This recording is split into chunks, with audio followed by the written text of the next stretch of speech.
We're watching a situation unfold on a global scale that is very difficult for people to get their heads around. And I think that's probably part of the reason why we're not seeing any kind of a real reaction, even in the markets, as we're talking about this kind of stuff.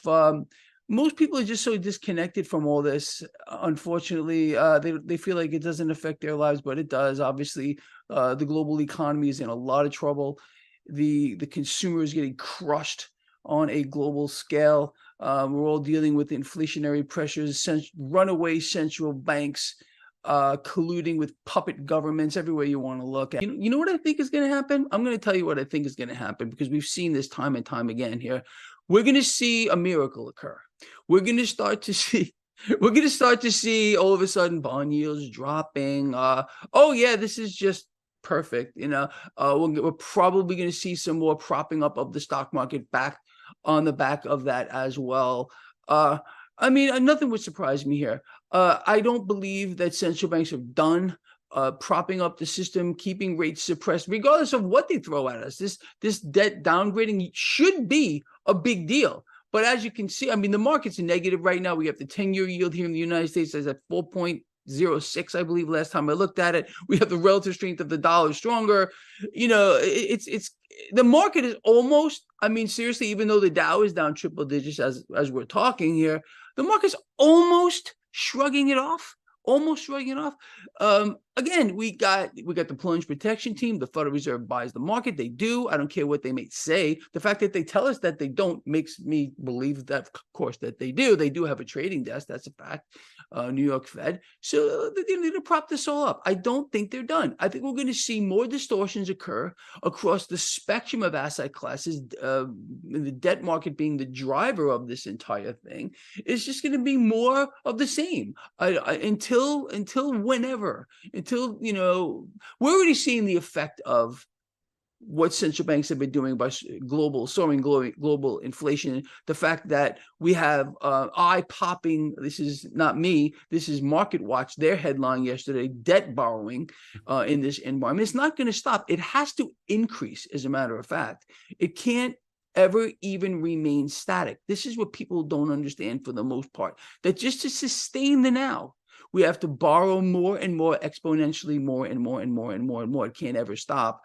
People don't understand that the system itself is debt based, and it must be fueled with more and more debt on an ever growing basis. It can't stop. The moment we stop, we go back to freaking Mad Max. Sorry about that.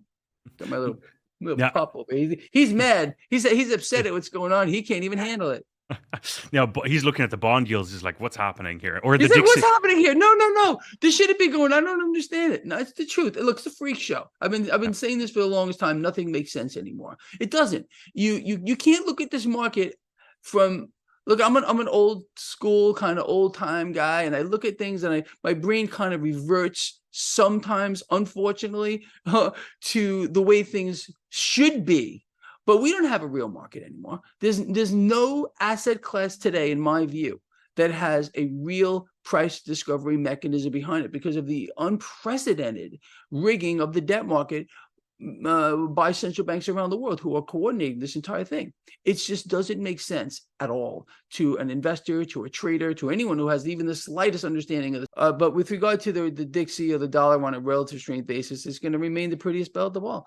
Even this debt downgrade here, if you think about the exposure other nations have around the world to U.S. debt, to the U.S. dollar, I could kind of understand why it's happening to a certain degree. It's going to be like this. It's going to remain this way I really feel for an extended period of time. But this does not, people don't discern generally looking at the relative dollar strength.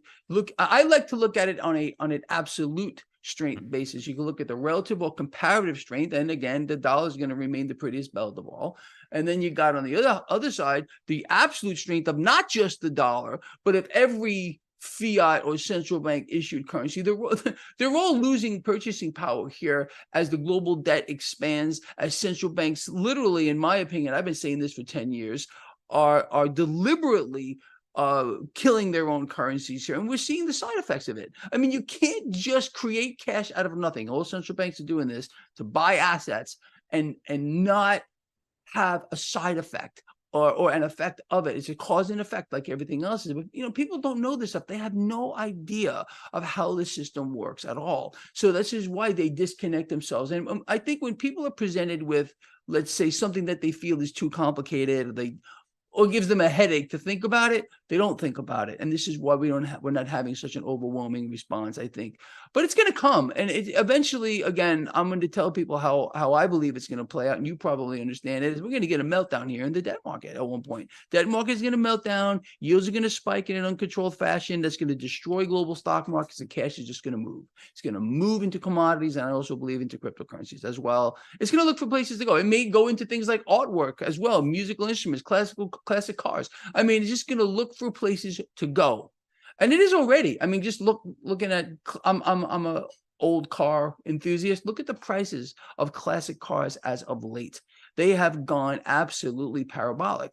Artwork, musical instruments as well. All of these things, old musical instruments, vintage stuff, they're just taken off. So you have already this phenomenon of cash-seeking alternatives.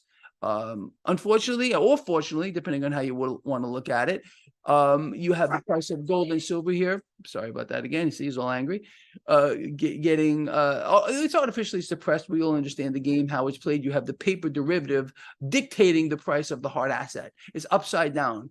And but that gives us opportunity, all of us. I mean, I think I've been telling people since literally for over a decade that they need to be in hard assets, commodities, more specifically physical silver. I really feel that I'll never change. I really feel that how I'm outlining this is how it's unfolding, and how it's going to continue to unfold moving. People are going to hate me for saying this, but I've been telling people for the longest time to stay long this market here. I've been net long this stock market for a very, very long time. I don't think they're done. I don't think they're done. I believe we're going to still continue to see rates, yield suppression here. And what does it do? Let's just explain a very, very basic premise that most people don't understand here. When central banks get in here and they artificially suppress bond yields, what does it do? What is the effect of that? What are they intending to do by keeping rates suppressed? What it does is it opens up a doorway for cash to make its way into risk assets or equities or stocks. This has obviously hyperinflated a new stock market bubble, a real estate bubble, and caused distortions again across the spectrum of asset classes. There's not an asset today that has a real price discovery mechanism behind it. I don't think people want to be. If we are expecting, you and I, at least I am, that eventually we're going to get a debt market meltdown here. And no one can predict when this is going to happen. I mean, it's an impossibility. It's going to be at a time of their choosing. They're going to keep buying the debt. They're going to keep rates suppressed, central banks collectively here. I don't think being in a bond here is the right place to be. I think people need exposure to the long end of the market in, let's say, an exchange traded fund that was paying them a nice big fat dividend, and then at the same time giving them exposure to the long end of the market until we see an uncontrolled spiking in the 10-year yield, which is the benchmark. You know that here. That's when we run for the hills, and we're not seeing that yet. With this action is very interesting. Okay, it's very interesting. Over the past several days, I have an indicator called the MMRI, the Mannarino Market Risk Indicator. It's free to anyone who wants to pay attention to it. It's right on my website, traderschoice.net. We've watched this thing bounce around for quite a while. When I created the MMRI, we were down in the 60s. Today we're over 250. This morning I think we were 260 last time I looked at it. And every time, as of late, that we've crossed 250, we've seen what we're seeing now. Markets falling under pressure. It measures risk in the market in real time. It's very, very simple. It looks at the relative strength of the dollar. It looks at the 10-year yield, the cute little mathematical equation here, and it comes up with a number. And this has been dead on accurate. So what I'm looking at here, instead of just focusing on, let's say, the relative strength of the dollar, or I'm looking at the 10-year yield, I'm looking at the MMRI, and it's really a fantastic indicator. Again, I don't charge for anything; it's free. It's for everyone. So I'm not selling nothing. I want people to just pay attention to it. And this is a great indicator, I think, of where we are going. Looking at, for example, you look at leading economic indicators talking about the economy. Every single one of them is pointing lower. We got an inverted yield curve, the most we've ever seen in history. And again, don't take my word for this, anyone paying attention to this, but if you look at the yield curve, and again, we've never been here before, but this kind of a thing has preceded every single recession in history. And I think we're already in recession. I think we're going to something much worse than recession, not just here in the United States. It's going to be around the world. I mean, this is going to affect everything. Central banks know exactly what they're doing. They're doing this incrementally, step by step. They're bringing the global economy to its knees. Central bank's goal is to become the lenders and buyers of last resort. That's probably why we're not seeing a crazy reaction here in the debt market or in the stock market. And who knows, maybe we will tomorrow. But I believe that the markets believe that there's going to be some kind of intervention. And I've been telling people this for days, that expect to see some kind of direct intervention, in this case by the Federal Reserve, to push the 10-year yield down, buy more debt, find a way to weaken the dollar on a relative strength basis, or they're going to get into the market and start buying stocks. They buy large cap stocks, they prop up the market. It's known as the plunge protection team. It's a real thing. I urge people to look it up as well. I want people who are watching this video right now to do one thing, and they can open up a search engine as they're listening to this. Look at the Dow Jones Industrial Average gold ratio and the gold silver ratio.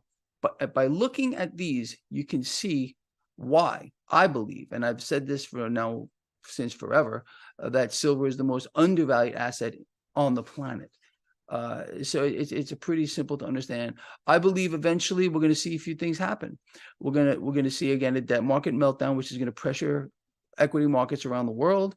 Where the bottom is with regard to the Dow, no one knows. What we do know is the Fed jumped in here at Dow 6,000 to start quantitative easing one. So the real bottom of this market could be Dow 6,000, could be lower. Let's just say it's 6,000. I think we're going to see a 1-to-1 ratio to the Dow Jones Industrial Average and gold, and maybe a 15-to-1, or maybe even a 10-to-1, gold to silver. So, I mean, just do the math. It doesn't take a lot to figure this out. And you can see why I believe that. And commodities are real things. So what's going to end up happening, see, markets are supposed to run in cycles. Okay. They're supposed to do this. Although today, this market seems to do nothing but go higher, up until very recently when the MMRI crossed 250 for the bunch time. And every time this happens, it seems like the market takes a hit. But generally, you get corrections and you get pullbacks. We don't see this anymore, but eventually this is all going to turn around. We got a risk-on cycle, meaning cash deliberately making its way into the equity market via suppressed rates. When rates spike, and they're going to, we're going to get a meltdown in that debt market. It's a matter of time.